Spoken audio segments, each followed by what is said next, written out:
అనేక మంది భయభ్రాంతులతో కుమిలిపోతున్నారు. Many people are fear stricken. ఏ నిమిషంలో వార్ వస్తుందో, War might come ఏ anytime. నిమిషంలో పాకిస్తాన్ కు ఇండియాకు యుద్ధం జరుగుతుందో, When there will be war between India and Pakistan, ఇది ఏది జరగదు. nothing will happen.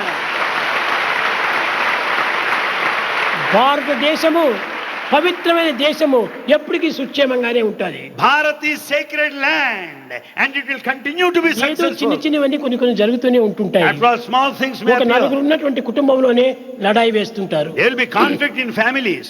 ఇన్ని కోట్ల కొలది ఉన్నటువంటి దేశంలో చిన్న చిన్న లడాయిలు రాకపోదు. Bharat with crores of population, there will be కానీ వార్ fighting. అనేటువంటిది లేదు. But there will be no war at all. వారు అందరు కూడా ఒక ఏకోన్ముఖులైపోయి బ్రదర్స్ మాదిరి జీవిస్తారు. All will stand united ultimately as one family.